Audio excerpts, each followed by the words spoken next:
Hello and welcome to another episode of Artist Spotlight.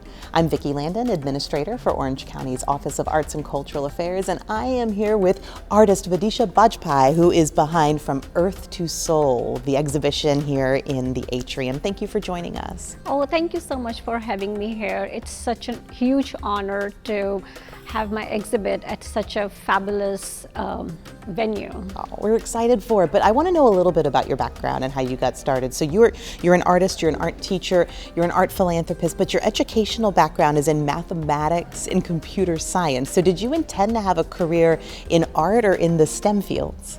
So I would say art is a blessing to me. It's a God's gift. It came naturally to me. I didn't learn it from anywhere. But my interest was always in mathematics. My mom, she's a retired mathematics professor. My dad is chemistry mathematics professor. So my whole family is into science and academics. So I was always inclined towards science and academics. But art is something which I knew it, I was born with.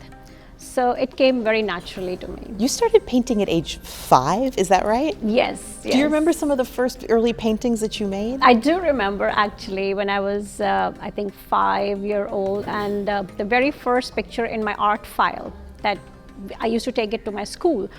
My dad, he helped me to paint Indian flag. So he showed me how to make straight lines and how to paint and all that. Yeah, I still remember that. I love, well, this is far from your first exhibition, although it is your first solo show. Yeah. Do you remember what your first exhibition was or what it was like submitting a piece to be shown for the first time? So, yeah, so it started in 2016 when I first participated in Fresh Start juried show that happened in Frisco Discovery Center, and it was organized by Visual Arts Guild of Frisco. And there my 3 pieces were selected in their juried art show, and since then there is no looking back. So I'm thinking about the different art styles that you do, because you've done abstract work, you've done Indian folk, Tuscany, you've done impressionistic work with palette knives, and all of this is self-taught, right? Is there a style that you've always wanted to learn or to acquire some training in, or try to play with a different kind of media? Yeah, so I'm actually thinking to start my new collection, which would be abstract, but at the same time mixing realism in that. So with impressions and realism, I'm actually exploring that direction, and my new collection will be in that direction only. That is really exciting. I love to see this mixture and interplay of it. Do you think there's an interplay of sort of abstract and Indian folk art in this exhibition that you have here, or are you pretty staying like close and tight to the style?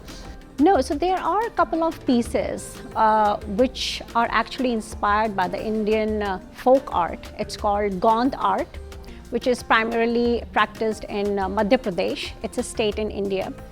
And I incorporated their style, but at the same time, I kept it in a contemporary style, so that it's like a contemporary aspect as well as the folk art aspects. So I try to mix both of them. So I know you were born and raised in India, and then you spent some time in Dallas before coming here. Is doing an exhibition like this a way of connecting, like, to your childhood and to your heritage? So this collection actually started in 2019 when I won the second prize in the Visual Arts exhibition. No, sorry, it was TVAA, Texas Visual Art Association, and that juried art show was Our Roots. So I painted my first Madhubani painting and I won second prize. So when I went there and they asked me what it is and what's the background behind it, what's the story behind it. So I started exploring more about it, and I was just blown away. I was like, no, I have to do something in that direction. I have to do something, because this is primarily, these folk arts, they're done by Indian women who actually live in the rural areas of India, and they're not educated. So they are actually empowering themselves through their talent. I found it so fascinating, like, my God, a woman who is not educated to get a job, she can empower herself. She can support her whole family through her talent. That was amazing. I love this. What materials are they using in rural India to do art in this style? So they use the natural dyes, the pigments that they extract from leaves, flowers, soil, different kinds of stones. It's very fascinating if you start reading about that. Yeah. Right. And here you use acrylic mostly. Yes. So I intentionally use acrylic on canvas because I want these paintings to be seen at a bigger level, like in museums, in art galleries, because canvas is something which you can showcase anywhere easily. And I think, I'm thinking a bit about your commentary about the empowerment of women in rural India. And I know so much of your work has this sort of ethos of empowerment in it, and what you do for the next generation of young artists and for the community. And you're also an art teacher, right? So what is it like instructing young children in their art journeys and starting out with their first Indian flag and straight lines experience? Oh my God. So teaching, it came naturally to me. I think it's in my DNA. Everyone in my family, my mom, dad, my sister, they are professors. So it came naturally to me. I didn't realize that. When I started working with the kids, I enjoyed even more because it's like reliving my childhood.